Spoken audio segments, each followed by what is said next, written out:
Welcome to the Everyman Commentary Podcast. I'm your host, Auguste Meyra, founding editor of the Everyman, and I'm joined today by my usual co-host, Evan McClanahan, senior contributor to the Everyman and host of the show Theology on Air, as well as Dr. Adam Ellwanger, a professor at the University of Houston and a contributor to a number of publications, including The Blaze, Chronicles Magazine, American Mind, and Unheard, and a bunch of others. I brought these two luminaries together, not just because they're smart people, but because they happen to know a thing or two about rhetoric. Evan's not just a pastor and professional opinionator, he is also someone who organizes and moderates debates. Adam is not just any old professor, he teaches rhetoric and has written a number of academic books on the topic. And speaking for myself, I happen to teach rhetoric, score AP essays, and do a fair amount of analysis myself. And so what? Well, I wanted to ask Adam and Evan about the rhetoric that seems to be radicalizing today's leftists. What is persuading middle-aged women to interfere with ICE operations? How effective is this messaging beyond the purpose of radicalization? Is it related to other leftists engaged, or is it related to the other leftists engaged in political violence, such as the assassin of Charlie Kirk, and so on? And more importantly, how should the right push back against this, if at all? This will be the focus of our discussion, and the hope is to get to the bottom of what seems to be dominating the news today, particularly with the death of Renee Good, the anti-ICE protests erupting everywhere, and the uncovering of fraud among immigrant communities. I'll let Adam get us started here. Evan's going to come in soon at some point, I hope. And let's just start with a basic question, Adam. What's going on here? Why was Renee Good trying to run over an ICE officer? Why are there all these people supporting her? How seriously should we take the escalation in anti-ICE efforts and the attempt to make Good a martyr? And answer any of these questions in whichever way you prefer. How should we look at this whole thing? Well, I think to start, what we have to understand is that the political left's vision of civic engagement and activism since at least the 60s has been transgression. Right, that this is the favored mode of participating in sort of the political realm, and so understood in that way, it's no surprise that all of the forms of leftist activism that we see, whether it's assassination attempts or interfering with federal law enforcement officers or anything else, the thing that these have in common is that they're forms of transgression. They cross lines that in the past, all Americans would have agreed should have been preserved. And the problem with transgressing boundaries as your main mode of political engagement is that there are fewer and fewer boundaries to transgress. And so the ante keeps getting upped for genuine transgression. You need to transgress either in new ways or more extreme ways. And I think that that's part of what we're seeing. You suggested that Good was trying to hit a law enforcement officer. This seems to be sort of the crux of the debate, is that people on the left, at first they were like, she was just picking up her kids from school. Now it seems pretty well settled that she was there in order to interfere with ICE's activities in one way or another. The right, I think, is saying, yes, she was trying to run over an officer. I'm kind of agnostic on that front. It certainly looks to me in the video that I've seen like the officer is hit by the vehicle. Whether or not she's trying, and this is, you were just talking about rhetoric, intention, of course, will determine our interpretation of events. The thing about his intention is most of the time we can't know. You know, she didn't go out and say, I'm going to try to hit a law enforcement officer. Personally, I think that I don't think she was trying to kill the guy. This is just my hunch. I think that she was trying to escape. And if someone was hurt in the process, then that's okay. But I really don't think the matter of whether or not she was trying is relevant. It doesn't matter if she was trying to kill the officer. What matters is an officer got hit with a vehicle. That's a potentially deadly encounter, and it shouldn't surprise us when law enforcement responds with deadly force to neutralize such a threat. your Well, question about, go ahead. yeah, well, okay. I think the point about intention, you're right. That's important because we were talking about rhetoric, right? And we're saying, okay, this woman got radicalized. True. But was she radicalized to such a degree that she was aiming to kill somebody? Probably not. She was just saying, no, I am going to interfere. I'm going to blockade their operation. And in the moment, she just thought she could bolt, not realizing maybe, right? That there was a guy in front. He got in front. Maybe she's like, look, I'll clip him, but I got to go, and Mhm. yeah, and then we'll all laugh about it at the end or something. And so I guess maybe radicalization is not a good word to kind of describe this. I mean, these people, Renee Good and others like her, they seem to be misinformed. Okay, it's a weird form of misinformation. Like, oh hey, you can do this activism, and don't worry, you'll be fine. We'll support you if you get in trouble, but you're probably not going to get in trouble. These people are terrible, and so you know if Renee Good or any of these people were like seriously intending, okay, I want to really just stop these operations. This is the way I can do it. They might take more precautions, but the rhetoric that they're hearing is kind of disarming them almost. It's like, okay, it's almost like, maybe they're getting overly complacent, or it's like a weird form of misinformation, just kind of you know, putting them beyond like the scope of reality where it's like, dude, people get in the way, you're going to hurt somebody, it's going to be a very fraught situation. So, okay, so the intention matters insofar as, okay, she's not being trained to be an assassin necessarily. She's trained to be an activist. Yeah.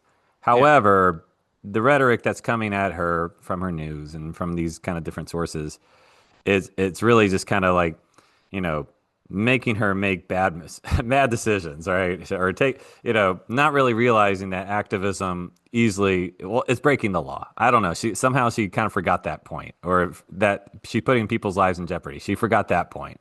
So there's some Well, kind of forgetfulness there. I don't know. this is where I have sympathy for this woman and people Okay. like them. And the fact of the matter is this is for at least the last decade, they have good reason to believe that the law will not be applied to them. Right? This was the lesson of the 2020 riots. It's the lesson of all sorts of judges just sort of ignoring the law and sentencing and things like this. Um, and the thing is, for so long, this has only worked one way.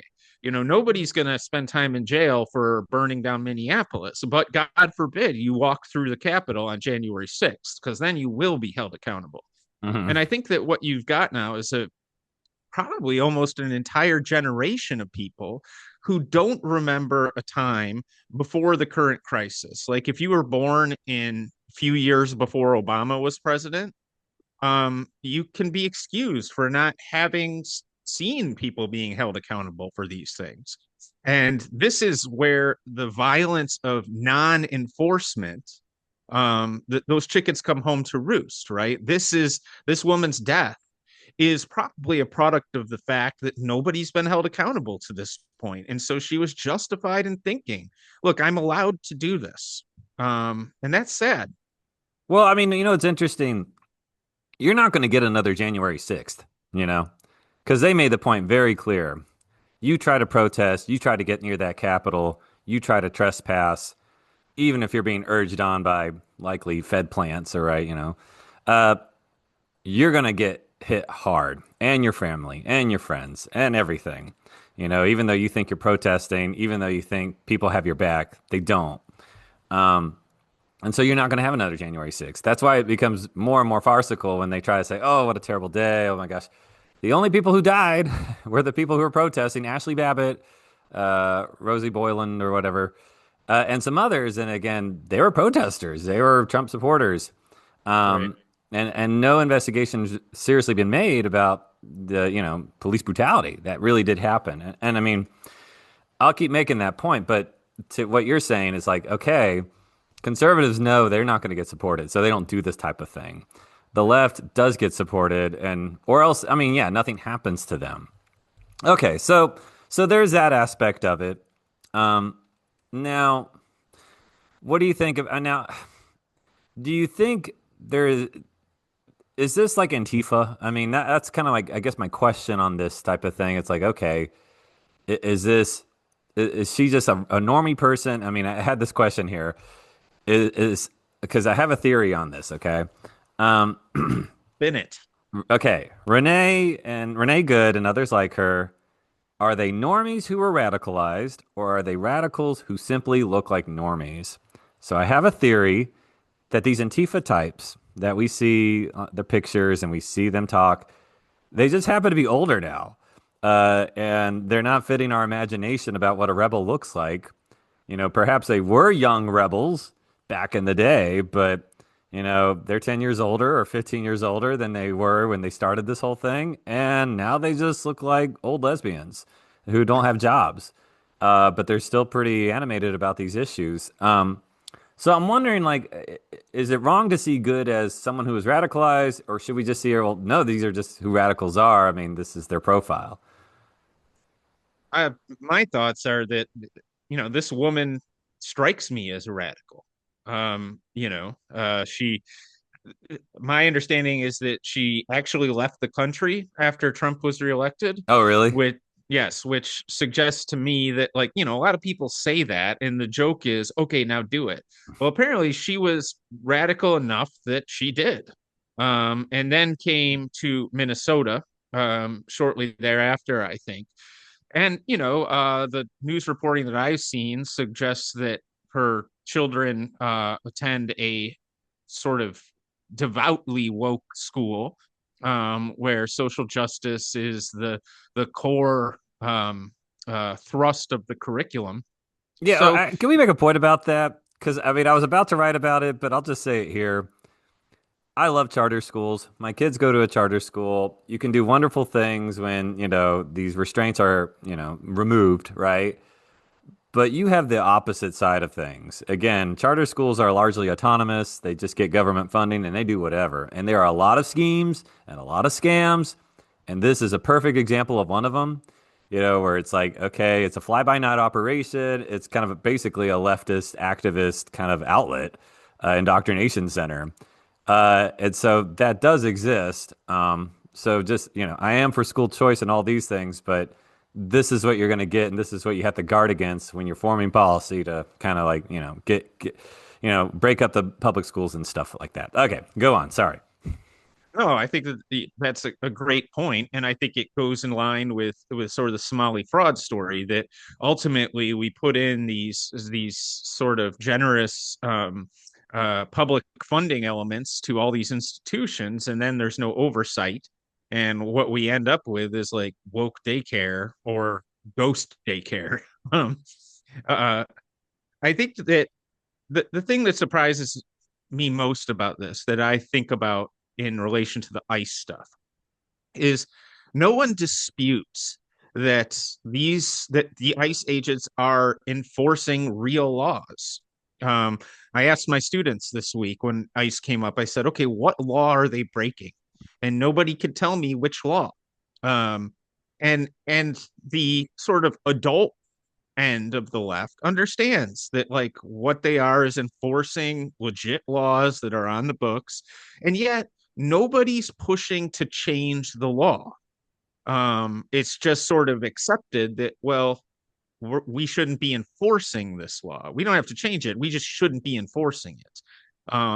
And I think that that's a problem too, because what it does is rather than direct the frustration with what's happening into legitimate channels of political action, i.e., advocating, making arguments, trying to get the law changed, it it sort of has a short circuit where we jump right to action in the streets. And as you, I think, were hinting at a minute ago, whether this is genuine radicalism or sort of normie stuff, who knows with this woman, but I think it's pretty well documented this at this point that a number of NGOs and political nonprofits and things like this are doing what they can to stoke or elicit this kind of activity, even by normies. And so even the normies in some sense are activated by the dark money efforts to foment social unrest. Well, you know what's interesting?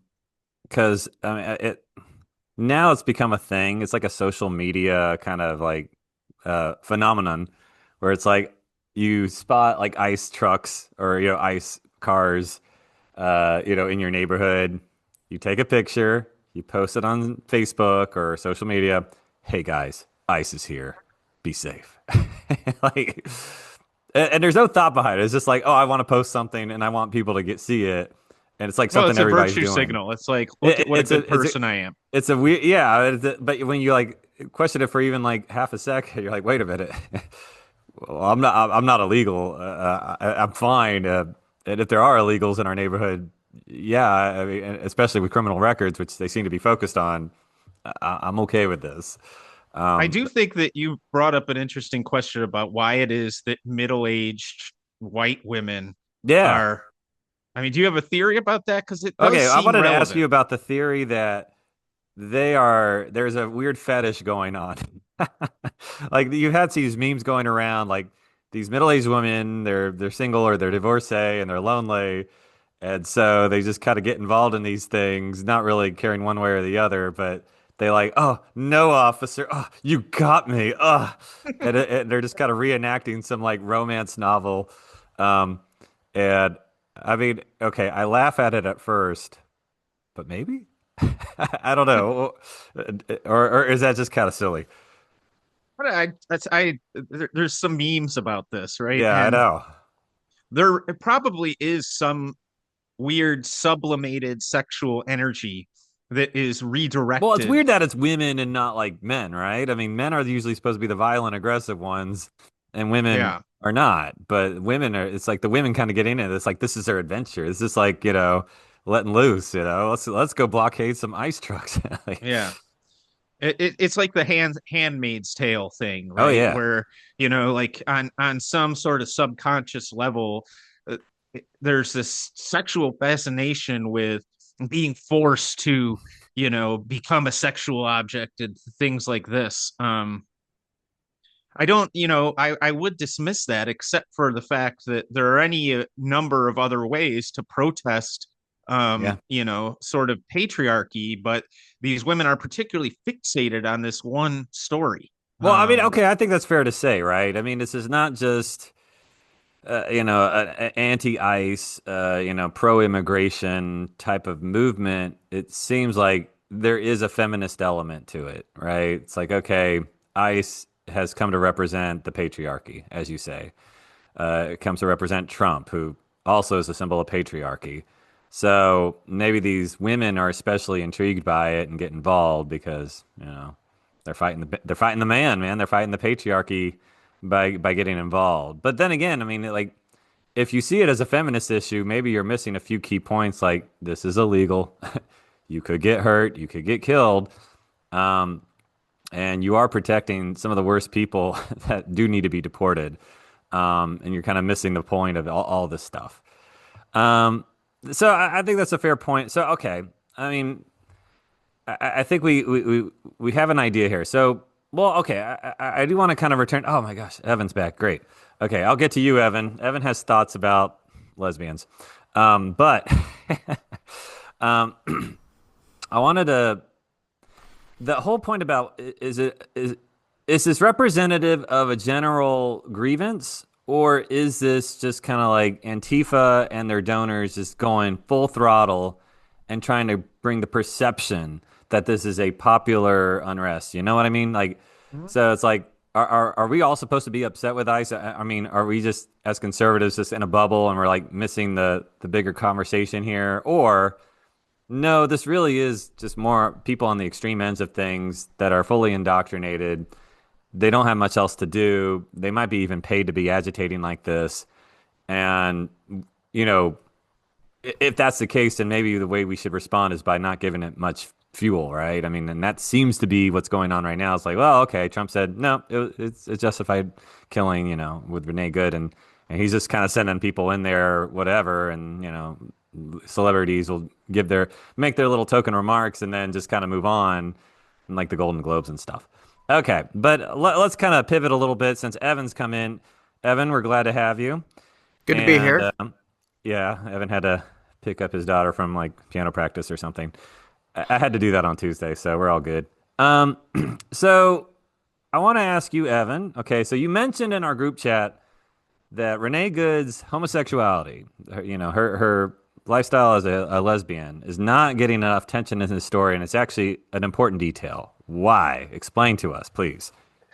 All right. Well, um, basically, I think it's really just an example of the Overton window, maybe an overused phrase by now, but it just demonstrates how far things have gone that we will just say, about someone, her wife.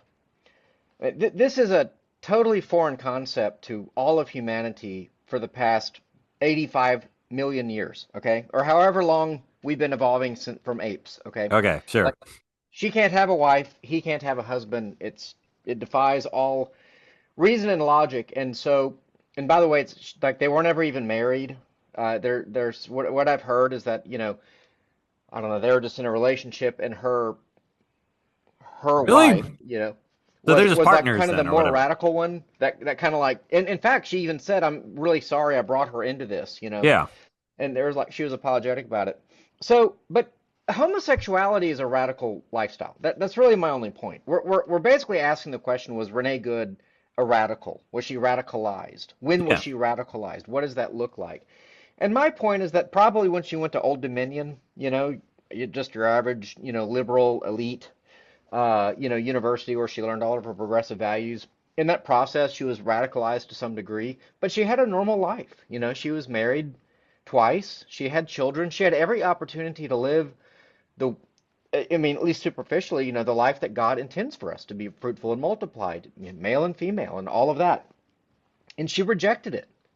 At some point there was a decision made where she said this most normal of all norms, husband, wife, male, female, I'm going to reject it. And only in our LGB saturated culture are we like, oh yeah, okay, well no big deal. It is a big deal. Now, obviously not all homosexuals, become radicalized in this way.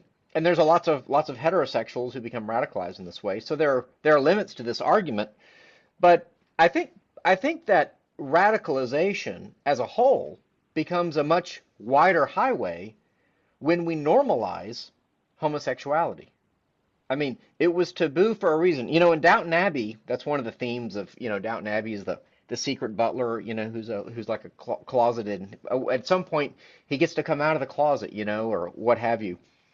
I mean, there's a reason that behavior was taboo, you know. And so that's really my only point is that I think we need to stop normalizing something that every other human ancestor we ever had would consider to be very radical behavior. We really need to start, moving the window so far back the other way. And I'm not saying, Trump is going to do it or anyone in our lifetime will do it, but eventually culture is going to have to get there. Well, okay, I want to pick on 2 points, Evan. Okay, so that's interesting. So, one, just to be clear, the fact that she already kind of rejected a heteronormative kind of setup by being a wife and mom, and the fact that she rejects this in favor of living as, a single lesbian woman who, partners up with or couples with various people. Uh, I'm assuming men and women. I mean, okay, if you got married and had kids to begin with, okay, you're probably attracted to men at some level. But whatever. Okay, so the idea is that she breaks this taboo, she breaks this expectation, um, probably sees it as a liberation or, liberating. So you would say that, well, if you're ready to liberate yourself from that norm, it's not a huge step to take to like liberate yourself from just like, laws, immigration. And Well, I think that if you look at is cult it a leaders, for slippery slope example, from lesbianism to well, like, slip. terrorism? I don't know. I mean, not necessarily, but I do think that there's there's inhibitions are good, and I think radicalization is the process of losing inhibitions, and leftism, needs you to lose inhibitions. Conservatism, in many respects, is about respecting inhibitions. Like, well, we ought not to dress in such a way, or we ought not to blaspheme, or we ought to preserve, the traditions of our elders. I mean, it's really kind of like listening to those voices in your head that say, let's not transgress these sort of boundaries. And leftism is like, forget it. We want to break the whole thing down. No norms are good norms, sort of thing. So yeah, again, it's not that uh, all lesbians do this sort of thing, but somewhere along the way, she crossed lines. She crossed into inhibitions that normally would have kept her from behaving this way. I mean, if the point is this: if she had lived 100 years ago, would she have ended up in a similarly radicalized space? And the answer is obviously no. There would have been social stigmas and kind of pressures that kind of conformed her, and ultimately that would have been much better for her because she would have lived past the age of 37 or whatever it was. This goes into the conversation we were having before you arrived, Evan. We were talking Yeah. about how transgression is the sort of premier mode of political engagement on the left. And I think it sounds to me like what you're saying is that, the lesbianism is relevant here because there's different kinds of the nomos. There's different kinds of law, right? There's civil Mm-hmm. law, there is theological law, there is sort of cultural law, and the fact that one variety of the law is being ignored or violated or transgressed, we shouldn't be surprised when we find that person violating another form of law. Yeah, and obviously when you tie in the LGBT movement to a kind of civil rights movement, which is an umbrella for all of this, right? I mean, the immigrants' rights are being violated, right? Well, so ICE are fascists because they're basically violating ethical norms, in the same way that if a person can't express their sexuality, then they're an oppressed class and they can't express their norms too. So there is like a Venn diagram as well of this whole oppression narrative. And so she becomes part of the oppressed class who feels the need to fight for other oppressed peoples and so on. So there's definitely overlap. I'm just saying I'm only saying that it's like everyone's talking about the angle of the bullet, or something like that. Yeah. And, all I'm saying is that at some point, like this conversation, this whole left-right conversation, we need to take it all the way back. It's like the return, meme we talked about, August, traditional. I mean, we need to pull this thing all the way back, And like as an example, I've given, I think on this show or maybe elsewhere, like Megyn Kelly. Okay, like I'm glad that Megyn Kelly is like fighting against the trans movement with lots of F-bombs, and da da da da da. But like she still affirms the LGB, like it's just like without a second thought. Platforms gay people, all of my gay friends, like just totally platforms it in a total normal way. And she would be an example of a person. I'm not saying we put them in gulags or work camps or something like that. I'm saying we start to have a conversation though about stigmatizing homosexuality. Well, and what does that look like? I think it's important to realize too, not so long ago we had girls identifying as guys and going on a rampage in Nashville, right? Mm-hmm. Aurora, was it Aurora? No, that was another thing, but no. Different mass shooting. But it's the same. I think this is the biggest issue that gays and lesbians have with including the transgender. Yeah. Because their identity is based in their attraction to the same sex, and the transgender solution to this issue is like, oh, you're attracted to women, well, you must be a guy inside, right? Yeah. Right. And this gets them on the path of taking drugs and stuff to kind of look more like a boy or a man, and obviously this creates some issues with your hormones and your mental processes and stuff like that. And so, I mean, getting back to the transgression thing, it's like, okay, it's not enough just to, kiss a girl and like it, as Katy Perry memorably sang. But now you got to become a guy, And again, I mean, it's not actually that long, that much of a stretch to get into kind of like the violent behavior, we'll say. But I want to use my reading. So I read this book by Carl Truman. And he writes for First Things, and he's he's just a brilliant writer, British guy. And it's called Stranger Worlds or Strange New Worlds. And he talks about how each kind of community in the queer spectrum, whatever you want to call it, LGBTQ+, they have their own kind of raison d'être, right? And so, and it really it wasn't immediate that the L and the B or L and the G came together. Okay. So gays and their lifestyle, it's different from lesbians and their lifestyle. So I think it's interesting that Adam picked up on the fact that there seems to be like a feminist vibe behind the anti-ICE movement and behind Renee Good's kind of activities that led to her death. Um, there seems to be a link between that, like this feminism and protecting the oppressed, as you kind of say, like, okay, we're all on the same team here. And apparently, what brought the lesbian community and the gay community, or collective, I don't even know, they're called communities, right? But Yeah. brought the L and the G together was HIV. And so because gays were suffering from HIV and AIDS in larger numbers, and lesbians united with gays on that fight because they weren't being adequately supported, and they felt like they were being targeted, da da da da da, and so they kind of came together as kind of shared struggle or whatever. But in every other way, like lesbianism was kind of like an offshoot almost of feminism, just kind of a rejection of the patriarchy, rejection of males, and the relationships that lesbians would have with each other didn't seem to be as like carnal and sex based as like the relationships gays would have with their partners. So that is what I learned from Stranger Worlds. I'm not sure how this relates to Renee Good, but maybe it's like if we understand her motivations a little better, maybe we can come up with a better response. So, I mean, let's get to that since, time's ticking. I want to know, I'm going to start with Adam. Uh, so, what do you think we need to do? I like giving these big questions. What should we do going forward? Okay, okay. The thing has happened. I think people have talked about it. We've seen a million different angles of this whole event, and it's sad and it's terrible. Democrats are kind of coming up with their spin. Republicans are either saying just a little bit or nothing at all, and they're kind of moving on too. So there are a lot of variables I'm seeing. Okay, you have the upcoming midterms. You have these stories of fraud, the Somali fraud over here in Texas. Now we have kind of Indian fraud, which I'm going to keep a close eye on it because this is my backyard. There's investigations happening on all these kind of stories. Trump seems to be bombing Venezuela, and maybe he's going to go to Iran and a host of other things.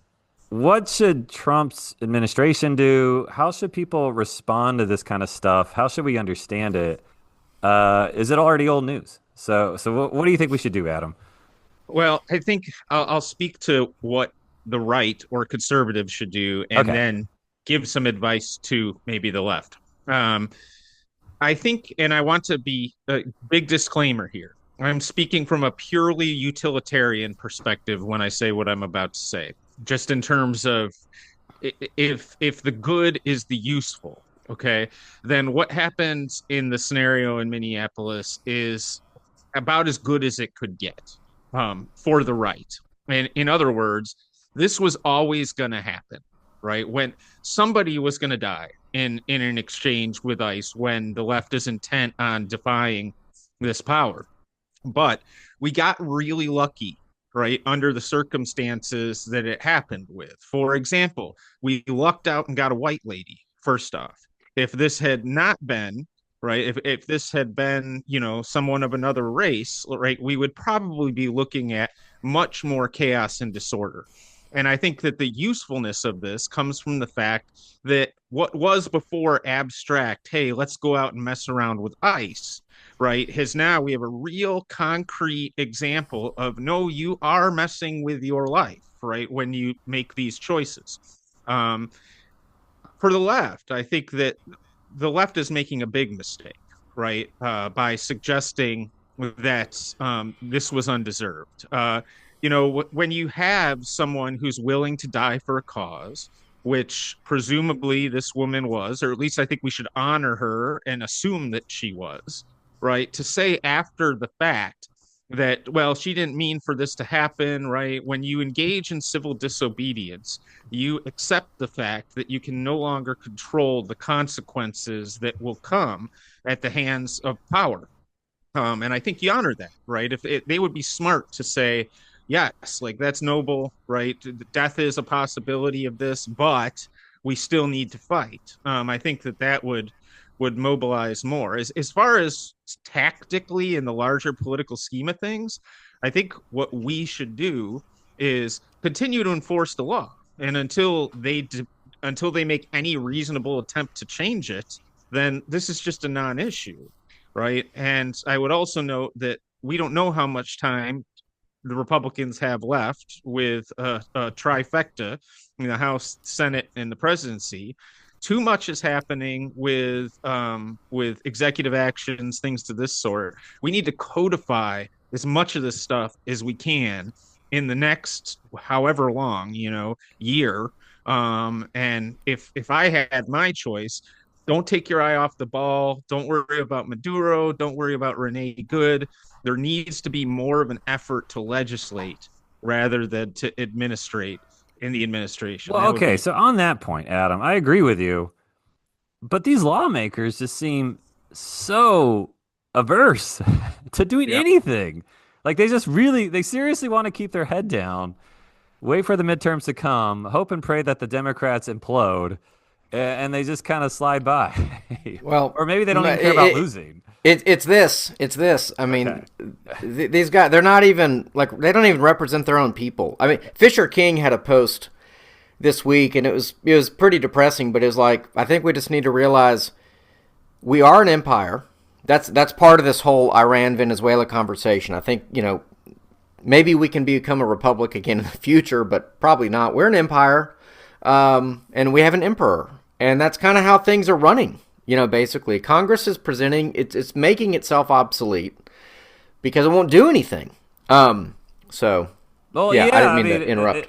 Is that just the reality of it? It's like, okay, because of course there's always the hope, like, okay, Trump shouldn't have to do this single-handedly, and we shouldn't have to depend on he's operating like a king because he has to. Like, Congress doesn't do anything. And they're like so slow to respond. They're so lazy. They're dragging their feet with nominations. So we don't even have like judges. We don't even have certain people in the DOJ and stuff. I'll jump the gun to kind of another question maybe, but okay. I saw there's something that came out and said 82% of the people are in favor of a balanced budget. Okay, or they're concerned about the deficit spending and they want it, So here's something. Here's something with like massive popularity. Like it would be so easy to champion. Why doesn't anybody do it? And that kind of tells you all you need to know. We have a grifting system. I mean, Congress is really no better than your average Minneapolis Somali. It's the same thing. They just kind of do it a little bit more carefully, I guess. It's a way of getting public money to go where you want for control, and that's how Congress basically works. And so, any president, to be fair, Biden didn't get a lot done either, except he just opened the border. He got that done. So, but in terms of like legislative accomplishments, he didn't codify a whole lot, and we've kind of undone a lot of what he did. It's just harder to undo what he did. So, I would say that, like, I don't know why Trump doesn't jump on that bandwagon. 82%. If you're a populist, dude, get on the board. Demand it. Enforce it. Balanced budget. Let's work towards it. If it takes 5 years, it takes 5 years. But like, put us on a path. Like, people would love to hear that. People feel like their country's slipping through their fingers or it's already been lost. Like, regain it. This is how you regain it. Same way we have discipline in our family and our home life. Just I don't know why that's not happening. Well, the usual excuse that's given is that it's harder to do things domestically, where he has to go through these processes, than it is international, where he can make decisions. But he can veto, and I think he could say, look, you're gonna get me this kind of budget, or I'm gonna shut the government down. He's got a bully pulpit. He can call out his own party. He can be a champion of the people. I don't know. I think he could do a lot. I think he can move the needle. But in terms of this immigration thing, what I always go to is WWBD. That's what would Bukele do? Oh, okay. And I really think we're at a point, and sorry if I'm freezing up a little bit, but I really think we're at a point where we're going to have to decide if we're going to keep trying with all these half measures. I think the people will reward this administration for bold action. And I know this is kind of a joke now, but, like deporting Ilhan Omar, like, is that actually possible? Like, they talk about it. Even Trump has talked about it. It seems pretty clear she lied to help get her brother into the country with a false marriage. She was already here. Yeah. That's like a Rorschach test almost, where it's like, are we willing to do the full measure? There would be a symbolic action where we're like, we're going to do something so extreme. We're going to deport an elected House member. And so I kind of think that's where we're at. 26 is either the year where we are like, all right, we're in for full measures now. And because that's what Bukele did. Bukele, I'm sure at some point in his reform strategy was like, hey, you can walk this back and you'll get some wins with the cartels and the gangs, but you'll take some losses, but you'll have a lot more peace and your life will be a lot easier. And there was some point in his reform where that was like a valid choice, right? And he was like, no, I'm impeaching judges. We're going all the way. We're getting these gangs out. We're building the prisons.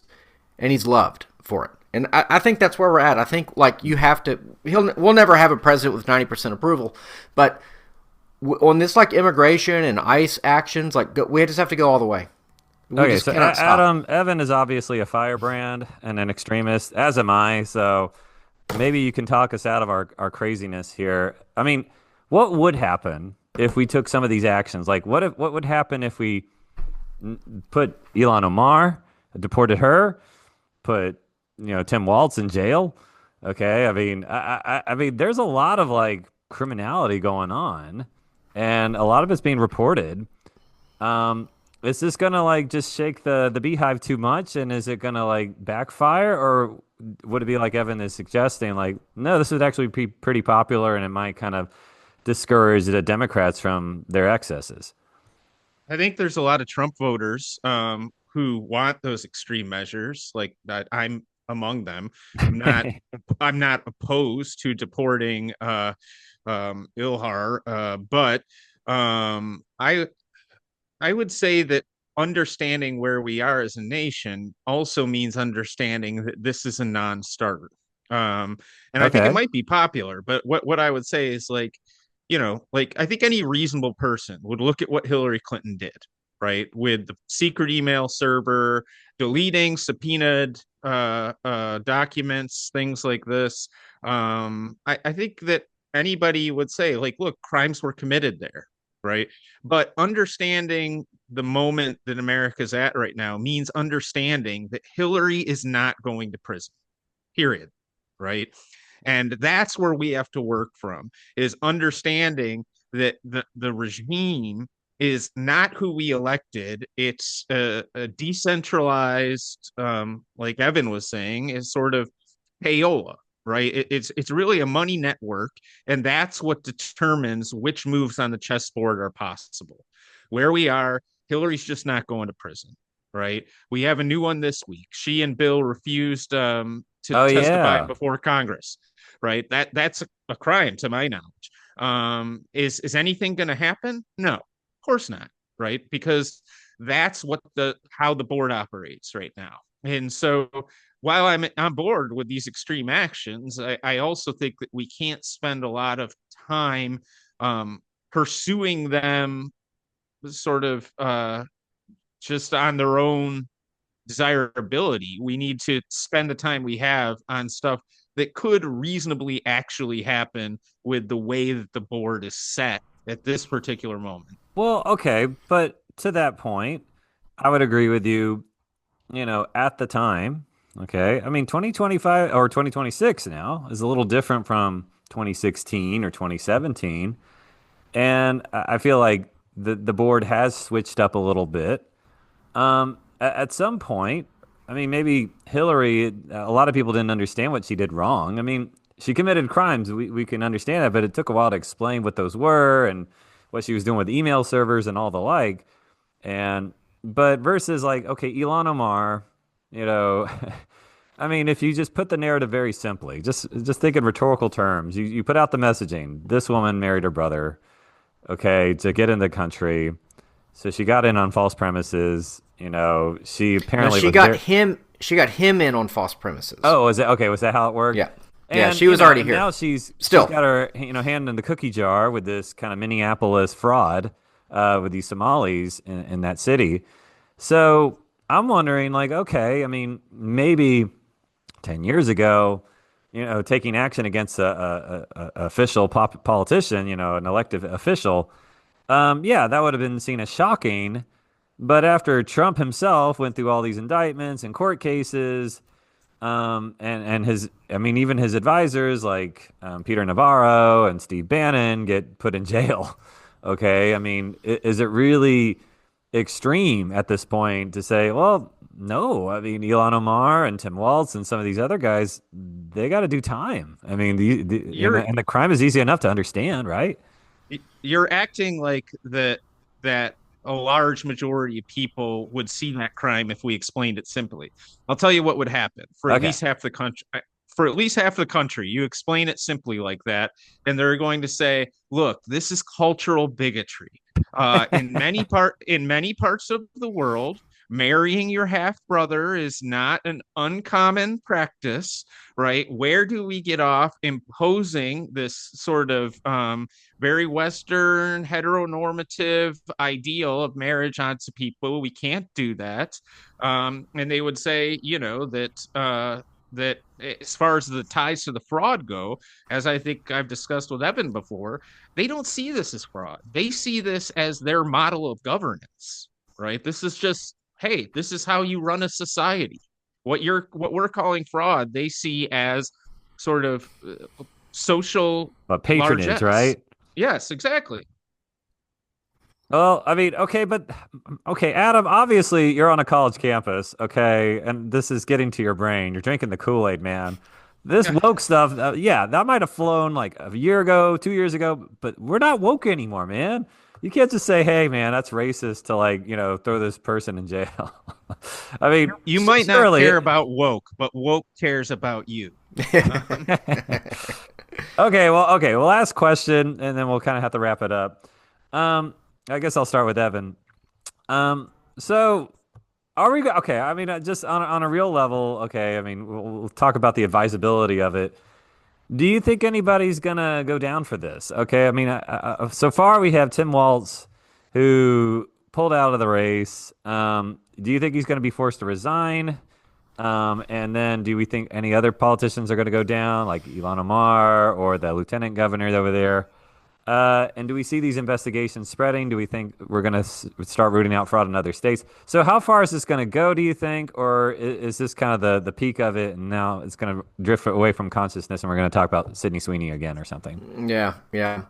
I guess I'm of two minds. I'm kind of like Adam. I mean, there is a realist where I'm like, well, probably no one will get punished. But there's also a part of me that says someone really has to. I mean, there has to be consequences. I think we're just past the time where we cannot pursue this. And so I think appointing some kind of special assistant to the AG is notable, and maybe they will find fraud, and maybe people will be deported, and the fraud will be unpacked, and I don't know.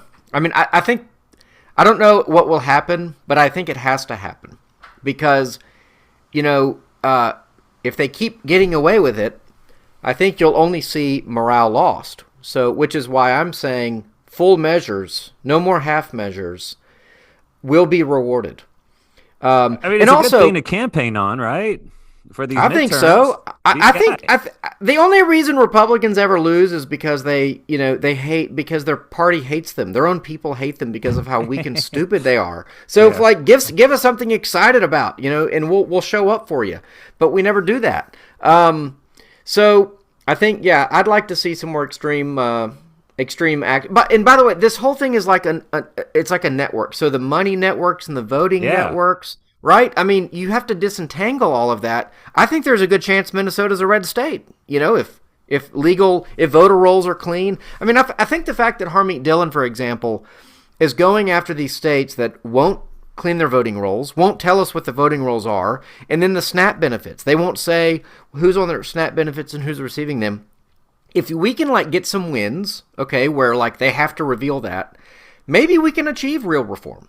Because I don't think the nation is this like 50-50 nation.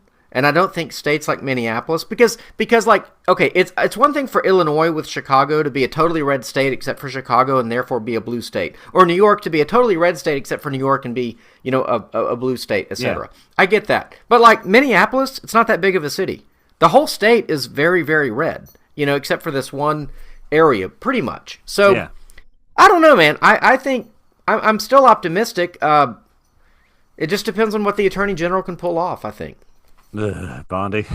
I know. Well, I have more faith in Harmeet Dillon and whoever Vance the special appointee. I'm actually looking for that too. Like, okay, as long as Bondi's not in charge, maybe we have some. Yeah, she's the face of the operation. Do you have anything to add to that? No, I think I wonder what Bondi is up to.